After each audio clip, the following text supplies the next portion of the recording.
Hello दोस्तों, कैसे हो आप सब। आशा करते हैं आप सब अच्छे होंगे। आज मैं आपको लता मंगेशकर की सफलता की कहानी सुनाती हूँ। नाम गुम जाएगा, चेहरा ये बदल जाएगा, मेरी आवाज़ ही पहचान है, गर याद रहे। स्वर साम्राज्य लता मंगेशकर, हिंदुस्तान की सबसे मशहूर आवाज़, भारत रत्न लता मंगेशकर, जिन्हें हम प्यार से लता दीदी कहते हैं। जन्म 18 सितंबर 1929। इनके पिता स्वर्गीय दीनानाथ मंगेशकर खुद एक जानी मानी हस्ती थे। नाटक हो या संगीत, दोनों में ही इन्होंने अपना एक अलग मकाम बना रखा था। ये किस्सा मशहूर रहा कि शुरू में लता मंगेशकर को संगीत नहीं सिखाया जा रहा था और इसके बाबा दीनानाथ मंगेशकर जी के बहुत से शिष्य थे। एक बार हुआ यूं कि उनका एक शिष्य गलत गाना गा रहा था। अपने बाबा के गैर हाजिरी में नन्ही लता ने उस बच्चे को ठीक करना शुरू कर दिया और बताया कि ये राग ऐसे नहीं, ऐसे गाया जाता है। वो नन्ही सी बच्ची इस बात से बेखबर थी कि पीछे उसके पिता खड़े हैं। दीनानाथ मंगेशकर जी ने लता जी के आई से कहा कि अरे, मैं तो बाहर के बच्चों को सिखा रहा हूँ, मुझे ये ख्याल ही नहीं था कि एक गवैया तो हमारे घर में भी है। और उसी दिन से लता जी की शिक्षा घर में शुरू हुई। बचपन में ही लता मंगेशकर अपने पिता दीनानाथ मंगेशकर के साथ स्टेज पर परफॉर्म करती थी। एक बार हुआ यूं कि एक नाटक चल रहा था जिनमें नारद का किरदार निभाने वाला अभिनेता नहीं पहुंच पाया। दीनानाथ मंगेशकर बहुत परेशान थे और नन्हे से लता ने जाकर कहा कि बाबा, कोई बात नहीं, वो नहीं आता तो अगर आप कहें तो मैं उनका रोल निभा देती हूँ। दीनानाथ मंगेशकर को जरा अजीब लगा और कहा कि कहाँ तू इतनी छोटी सी और स्टेज पर तू मेरे साथ गाना गाएगी, अजीब सा लगेगा। पर लता जी ने कहा कि बाबा देखना, मैं वंस मोर लेकर आऊँगी, एक अवसर तो दे, और कोई चारा भी तो नहीं। वो अभिनेता और गायक अभी तक तो आया नहीं है। और इस तरह से लता जी ने अपने बाबा के साथ परफॉर्म किया और यकीनन वो वंस मोर आया। लता जी की आवाज़ के जादू ने फिल्म जगत में तो धूम मचाई, मगर इस मकाम तक पहुंचने से पहले लता जी के ज़िंदगी में अजीब उतार चढ़ाव रहे।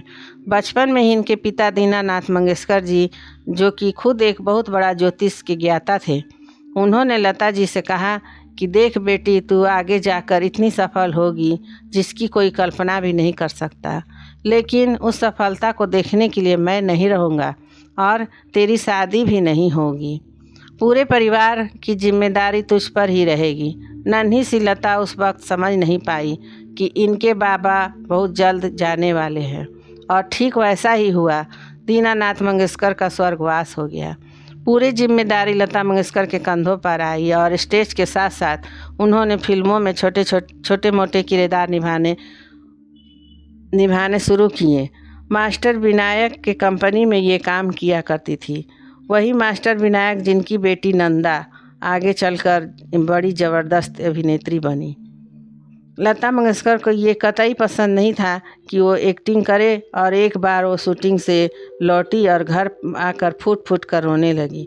जानती थी कि छोटे भाई बहनों और परिवार की जिम्मेदारी इनके ऊपर है, एक्टिंग तो करनी पड़ेगी। और जब इनकी माँ ने पूछा कि क्यों रो रही हो, तो कहने लगी कि ये बनावट मुझसे नहीं होती, मुझे सिर्फ गाना ही गाना है। किस्मत ने इनकी बात सुनी। इन्हें संगीत की शिक्षा तो मिली, पर फिल्म इंडस्ट्री में काम इनको आसानी से नहीं मिला।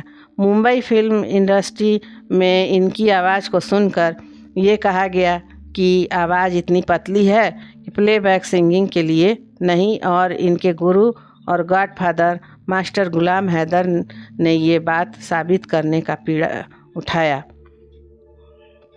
और लता जी जैसी आवाज़ किसी और के पास नहीं है। मास्टर गुलाम हैदर ने एक अहम भूमिका निभाई। लता जी के जीवन में ना ही बड़े ब्रेक्स दिलाए, बल्कि ये विश्वास भी रखा कि एक दिन सिर्फ इसी की आवाज़ गूंजेगी, बाकी सारी आवाज़ें इनके आगे फीकी रहेंगी। और ठीक वैसा भी हुआ। लता मंगेशकर ने एक से बढ़कर एक संगीतकार के साथ काम किया, चाहे वो मास्टर गुलाम हैदर रहे या फिर नौशाद साहब, शंकर जयकिशन की जोड़ी रहे या मदन मोहन साहब, मुख्तलिफ संगीत के मालिक सलील चौधरी रहे या फिर रोशन साहब। बदलती पीढ़ी में लक्ष्मीकांत प्यारेलाल और R.D. बर्मन एवं कल्याण जी आनंद जी के साथ भी इन्होंने खूब गाना गाए। लता मंगेशकर इकलौती ऐसी गायिका रही जिन्होंने कहा कि गानों की रॉयल्टी गायक को भी मिलनी चाहिए।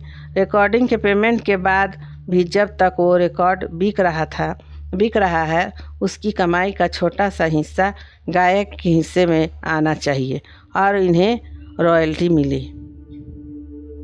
हालांकि प्रोड्यूसर्स इसके खिलाफ थे। राज कपूर साहब ने तो यहाँ तक कि कहा था कि लता, मैं तुम्हें रॉयल्टी नहीं दे सकता, मैं यहाँ पर बिजनेस करने आया हूँ। और तब लता जी ने जवाब दिया था कि राज साहब, अगर आप बिजनेस करने आए हैं तो मैं भी फिल्म इंडस्ट्री में रानी बाग में घूमने नहीं आई। और अपनी बात लता जी ने मनवाई। यह बात बहुत कम लोग जानते हैं कि लता मंगेशकर बतौर संगीतकार में भी काम कर चुकी है। इनके ऊपर खासा दबाव था कि लता मंगेशकर को भी म्यूजिक डायरेक्टर बनना चाहिए, पर लता जी म्यूजिक डायरेक्टर बन के दूसरे संगीतकारों के साथ प्रतिस्पर्धा में नहीं पड़ना चाहती थी। इसीलिए उन्होंने अपने शुभचिंतकों के जिद पर नाम बदला और संगीत दिया। मराठी फिल्म श्री राम राम पाहुणे और बतौर संगीतकार लता जी ने अपना नाम रखा था आनंद धन। और ये राज भी तब खुला जब एक अवार्ड फंक्शन में बार बार आनंद घन को मंच पर बुलाया जा रहा था और वो वहाँ मौजूद होते हुए भी स्टेज पर नहीं चढ़ रही थी।